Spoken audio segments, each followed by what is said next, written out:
नमस्कार सभी को, गुड मॉर्निंग सभी स्टूडेंट के लिए।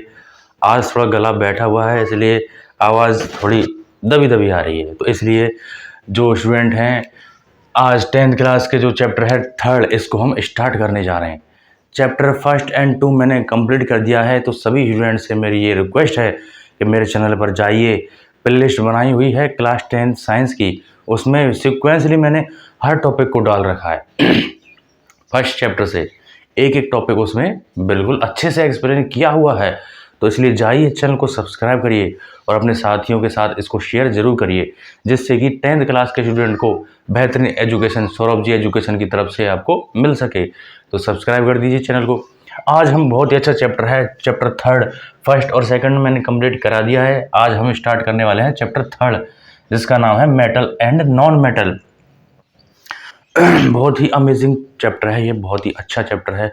जो हमारे आवर्त सारणी होती है उसमें धातु और अधातु दो ऐसे तत्व पाए जाते हैं। कौन कौन से? एक होते हैं धातु, होते हैं जिन्हें हम मेटल बोलते हैं, और एक होते हैं अधातु जिसे हम बोलते हैं नॉन मेटल।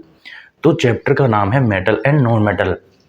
बेसिक है, जैसे कि जो पिछला चैप्टर था एसिड बेस एंड साल्ट, उसमें हमने एसिड बेस के सारे physical property, chemical property and ये रिएक्ट किस किस से करते हैं और इनका जो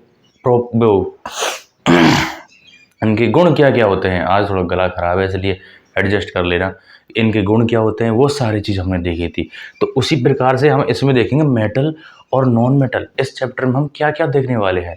इस चैप्टर में हम मेटल एंड नॉन मेटल के सारी प्रॉपर्टीज देखने वाले हैं। क्या होती है धातुएं और क्या होती है अधातुएं। जस्ट उनका अपोजिट होता है। जैसे एसिड बेस में था अपोजिट वाला सिस्टम, वही सिस्टम यहाँ पर है। जो प्रॉपर्टी मेटल की होगी वो नॉन मेटल की नहीं होगी। तो मेटल समझ लिया तो नॉन मेटल अपने आप आपको समझ में आ जाएगा। तो इस पूरे चैप्टर में देखेंगे मेटल और नॉन मेटल की जो प्रॉपर्टी है, फिजिकल प्रॉपर्टी, केमिकल प्रॉपर्टी, किस प्रकार से ये रिएक्ट करती है और इनके क्या क्या गुण हैं और इनका क्या क्या उपयोग है हमारे जीवन में। धातुओं से आभूषण बनाए जाते हैं, अधातुओं के भी बहुत सारे उपयोग हैं। लकड़ी से मकान बनाए जाते हैं। तो ऐसी बहुत सी चीज़ें हैं और उनमें अपवाद कौन कौन से हैं, क्या क्या उनमें नियम लगते हैं, सारी चीज़ इस चैप्टर में हम देखने वाले हैं। स्टार्ट करेंगे हम एलिमेंट से। जो सबसे छोटा होता है किसी पदार्थ का, सबसे छोटा परम अणु जिसे बोलते हैं उसे, वो होता है एटम। क्या होता है? एटम, जिसे हम बोलते हैं परमाणु, परम अणु, परमाणु बोलते हैं। परमाणु क्यों बोलते हैं? क्योंकि ये परम अणु होता है किसी पदार्थ का सबसे छोटा से छोटा टुकड़ा, छोटे से छोटा अणु, जिसे हम बोलते हैं परमाणु, जिसे हम बोलते हैं एटम। तो अब ये तत्व क्या होते हैं? तत्व एक ही प्रकार के परमाणु, अब परमाणु भी अलग अलग प्रकार के हो सकते हैं। एक तत्व है एक्स और एक तत्व है ये, इसके अंदर परमाणु है, और ये तत्व कौन सा है? वाई है। समझना थोड़ा आज कैसे कि एक तत्व है एक्स और एक है वाई, दोनों क्या है? दोनों है तत्व। अब इसके अंदर जो परमाणु है, अब तत्व किससे मिलकर बना होता है? परमाणुओं से, बहुत सारे परमाणु से मिलकर क्या बना होता है? कोई भी तत्व बना होता है। अब एक ही तत्व के सारे परमाणु क्या होते हैं? सेम होते हैं, सेम होते हैं, समान होते हैं। तो एक ही प्रकार के परमाणु से मिलकर बने होते हैं कौन? तत्व, एलिमेंट्स जो होते हैं एक ही प्रकार। अब इस एक्स तत्व के अंदर जितने भी परमाणु हैं ये क्या होंगे? एक ही प्रकार के होंगे। फॉर एग्जाम्पल, हम एक तत्व जो हमारा सबसे आवर्त सारणी में जो पहला तत्व होता है, क्या होता है? Hydrogen, H2। अब इस 2 का मतलब, इसमें दो हाइड्रोजन है, एक H और एक H। दो हाइड्रोजन मिलके क्या बना रही है? हाइड्रोजन का एक अणु बना रही है, एक तत्व बना रही है। तो ये हाइड्रोजन है। तो हाइड्रोजन के अंदर क्या है? एक हाइड्रोजन और दो हाइड्रोजन, मतलब दोनों है तो हाइड्रोजन, लेकिन क्वांटिटी में क्या है? नंबर में क्या है? 2 है। तो जो परमाणु है, परमाणु तो समान है। परमाणु किसका? हाइड्रोजन परमाणु है। तो समान परमाणु मिलकर क्या बनाते हैं? तत्व बनाते हैं। तो एक तत्व के सभी परमाणु क्या होते हैं? समान होते हैं, जबकि अलग तत्व के परमाणु भी उसके लिए समान होंगे लेकिन दूसरे के लिए भिन्न हो सकते हैं। For example oxygen O2। अब O2 कैसे बनती है? Oxygen bond oxygen double bond, ये ऑक्सीजन का वो होता है स्ट्रक्चर। तो इसमें ऑक्सीजन है और है क्या, दोनों सेम परमाणु है, दोनों से मिलकर क्या बनेगा, एक तत्व बनेगा। कौन सा? ऑक्सीजन। तो तत्व क्या होते हैं? एक ही प्रकार के परमाणु से मिलकर बने होते हैं, जिन्हें हम क्या बोलते हैं? एलिमेंट। यहां तक क्लियर है? समझ में आ गया होगा सभी के कि तत्व क्या होते हैं। अब देखेंगे तत्व के प्रकार। सर्वप्रथम जो लेवोजियर साइंटिस्ट थे, कौन से साइंटिस्ट? लेवोजियर।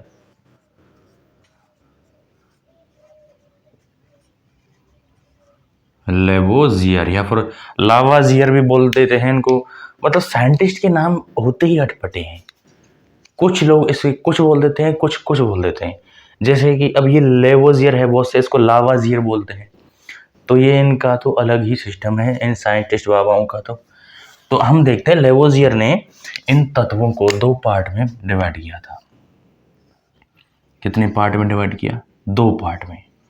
आज की क्लास बिल्कुल बेसिक से लेने वाले हैं, बिल्कुल बेसिक से उठा रहा हूं मैं। तत्व क्या होते हैं, फिर हम देखेंगे धातु और धातु क्या होते हैं, और एक तीसरा पार्ट और होता है, उसे हम बोलते हैं उपधातु, जिसे हम बोलते हैं मेटेलॉइड। तो उस पर भी चर्चा करेंगे। उपधातु क्या होती है? तो अब तत्व को 2 पार्ट में डिवाइड किया इसने, metal and non metal. 2 part में डिवाइड कर दिया। लेवोजियर नामक साइंटिस्ट ने सर्वप्रथम क्या किया था? इनको तत्वों को 2 पार्टों में डिवाइड कर दिया कि एक पार्ट होगा धातु का और एक होगा अधातु का। इसमें मैं लिख देता हूं, ये है धातु। बचपन से आपने इस नाम सुना होगा धातु और अधातु, लेकिन अब इस चैप्टर में हम इनकी complete property, complete physical property, complete chemical property, किस प्रकार रिएक्ट करते हैं, सारी चीज एक्सप्लेन करूंगा मैं, और आप एक बार में समझोगे, ये मेरी गारंटी है। ये होता है अधातु। बिल्कुल बेसिक से चल रहे हैं हम। अब जो स्टूडेंट थोड़े कम लेवल के होते हैं, जिनके कम समझ में आता है, कुछ होते हैं स्टूडेंट जिनके ऊपर ऊपर से जाती है चीजें, और कुछ स्टूडेंट ऐसे होते हैं क्लास में कि उनको कितना भी हाई लेवल से पढ़ा दो तुरंत कैच कर लेते हैं, तो वो तो बहुत अच्छे स्टूडेंट हैं। लेकिन जो धीरे समझते हैं उनके लिए भी हमें काम करना होगा। कैसे करेंगे? कि धातु है, एक एक चीज समझो कि हम जब आगे पढ़ेंगे धातु और अधातु के गुण, तो इसमें क्या है, इसमें सिर्फ ए लगा दिया, नॉन, मतलब जो धातु के गुण होंगे, कोई प्लस है तो इधर माइनस लग जाएगा। इतना कॉमन सेंस तो लगा सकते हैं ना स्टूडेंट, कि यहाँ पर धातु के अंदर जो प्रॉपर्टी पाई जाएगी वो अधातु में वो एब्सेंट पाई जाएगी। इतना ही इसमें डिफरेंट मिलता है। तो ज़्यादा हार्ड नहीं होने वाला, बहुत इजी बना देंगे इस चैप्टर को हम आपके सामने। देखना किस प्रकार इनकी प्रॉपर्टीज होती हैं, एक एक को देखते हैं। ये होती धातु और अधातु। अब इसका एक टाइप और होता है, उसे हम बोलते हैं उपधातु। जो थर्ड टाइप होता है, इसका थर्ड टाइप इधर घुमा दो, जिसे हम बोलते हैं मेटेलॉइड।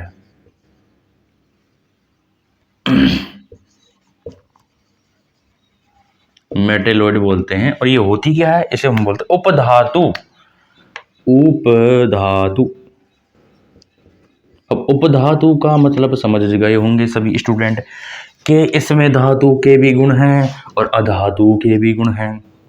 दोनों के गुण जिसमें पाए जाते हैं। कुछ होते हैं ऐसे, जैसे कि जो संतान होती है, आप जेनेटिक्स पढ़ोगे, जेनेटिक्स पढ़ाऊंगा मैं, उसमें क्या पढ़ोगे, उस जेनेटिक्स में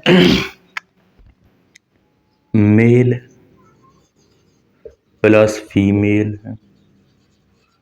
दोनों से मिलकर जो क्या बनेगी, संतति, कोई एक्स। तो इस संतति में उस मेल पिता और उस माता दोनों के गुण क्या होते हैं, मिक्स पाए जाते हैं। क्योंकि जो अर्धसूत्री विभाजन होता है उसमें गुण दोनों के आधे आधे मिलकर आते हैं। तो जो टावर पैदा होगा वो टावर कैसा पैदा होगा, वो उसके में कुछ गुण उसके बाप के भी होंगे और कुछ गुण उसके माता के भी हो सकते हैं। तो उसी प्रकार से यहाँ पर केमिस्ट्री में तत्वों को 3 पार्ट में डिवाइड किया। वैसे तो 2 पार्ट हैं इसके main, metal and non metal, लेकिन एक और होती है मेटेलॉइड, जिन्हें हम बोलते हैं उपधातु। उपधातु मतलब इसके अंदर धातु प्लस अधातु दोनों के गुण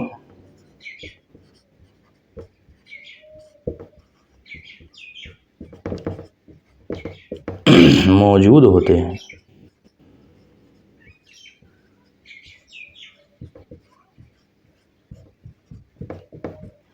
मतलब कुछ अपवाद हैं ऐसे जो ना तो मेटल में आते हैं ना नॉन मेटल में आते हैं, तो वो उनको हम किस में रखेंगे? उनको हम रखेंगे मेटेलॉइड में, उपधातु में। उपधातु में क्या होता है, कुछ गुण धातु के भी मिलेंगे उसके अंदर, कुछ गुण धातु के भी मिलेंगे, तो उसे हम किस कैटेगरी में रखेंगे? मेटेलॉइड में। आवर्त सारणी में जो जेड वाली रेखा होती है जिगजैग, जिसे जिगजैग लाइन जिसे बोलते हैं, तो उस पर पाए जाने वाले सभी तत्व क्या हैं? उपधातु हैं, उन्हें हम बोलते हैं मेटेलॉइड। तो यहाँ तक क्लियर है, तीनों चीज आपने देख ली। फॉर एग्जाम्पल हम देख लेते हैं। अब उपधातु का एग्जाम्पल लिख लो सभी को। और एक बात बताना मैं भूल गया, टेलीग्राम चैनल ज्वाइन कर लो सभी, वहाँ पर आपको नोट्स हैं, मेरे लिखे हुए नोट्स हैं, बहुत ही गजब नोट्स हैं, एक बार में पढ़ोगे क्लियर हो जाएगा, आपको कहीं पर घूमने की जरूरत नहीं है। मैं आपके सामने इतनी मेहनत कर रहा हूँ और गारंटी दे रहा हूँ इतना पढ़ लोगे बहुत है। क्वेश्चन भी करवाऊंगा, एक एक क्वेश्चन करवाऊंगा, समय आने दो। अभी मैंने वादा किया था कंप्लीट कोर्स डालूंगा, तो कंप्लीट कोर्स में आज 3रा चैप्टर स्टार्ट हो चुका है, और जल्द ही ऐसा एक दिन आएगा जब मैं कंप्लीट कोर्स भी आपको करवा दूंगा, और क्वेश्चंस आंसर और करवाऊंगा साथ में, सारी चीज़ करवाऊंगा, रिवीजन करवाऊंगा, एग्जाम तक साथ में रहूंगा, एग्जाम के दिन तक सारा ज्ञान दूंगा। बिल्कुल नो टेंशन, बेफिक्र होकर बैठो, पढ़ाई पर ध्यान दो। देखो यहाँ पर एग्जाम्पल किसके? मेटलॉइड के। उपधातु, उपधातु के कौन कौन से एग्जाम्पल है? बोरॉन, सिलिकॉन, लिख लेना इनको, बोरॉन, सिलिकॉन, आर्सेनिक AS, और एट्रियम जिसे हम बोलते हैं AT, एट्रियम, आर्सेनिक और TE, टेलीरियम, और जो इस एक होता है PO, पोलोनियम, और एक होता है GE, जर्मेनियम। ऐसे ये क्या होगा? जर्मेनियम। तो ये हमारी सारी क्या हैं? ये हैं उपधातु, इन्हें हम बोलते हैं उपधातु। बोरोन, सिलिकॉन, आर्सेनिक, एट्रियम, ये क्या होता है? टेलीरियम, TE, टेलीरियम बोलते हैं इसे, टेलीरियम, पोलोनियम और जर्मेनियम। तो ये सारे किस में आएंगे? उपधातु में आएंगे। एग्जाम्पल आप लिख सकते हो। धातु के भी एग्जाम्पल आपको लिखवा देता हूं कुछ। धातु के एग्जाम्पल सभी को पता होते हैं, कौन कौन से हैं धातु के एग्जाम्पल? सोना, चांदी, सोना चांदी, magnesium Mg, copper Cu, sodium, potassium ETC। बहुत सारी धातुओं के बहुत सारे एग्जाम्पल है, एक एक उठाएंगे और एक एक पर रिसर्च करेंगे हम इस चैप्टर के अंदर। तो ये थी धातु, अधातु और उपधातु की बेसिक नॉलेज। आज बेसिक नॉलेज से ही स्टार्ट कर रहे हैं हम, बेसिक नॉलेज बहुत है आज के लिए। अगली वीडियो में धातु, अधातु, उपधातु तीनों की प्रॉपर्टीज आपके सामने रखूंगा, और एक एक क्लियर हो जाएगी, एक एक, कहीं पर भी घूमने की आपको जरूरत नहीं पड़ेगी। यहाँ पर ये है उपधातु, अधातु, धातु सभी के। अधातु कौन सी? अधातु ढेर भरी पड़ी है इस दुनिया में, सारी, शीशा हुआ है, प्लास्टिक हुआ है, बहुत सारी अधातु हैं। तो बहुत सारे एग्जाम्पल है धातुओं के, मैं आपके सामने बताऊंगा। तो ये था आज का चैप्टर में, आज बेसिक नॉलेज ली हमने। अगली वीडियो में मिलते हैं, तब तक के लिए धन्यवाद।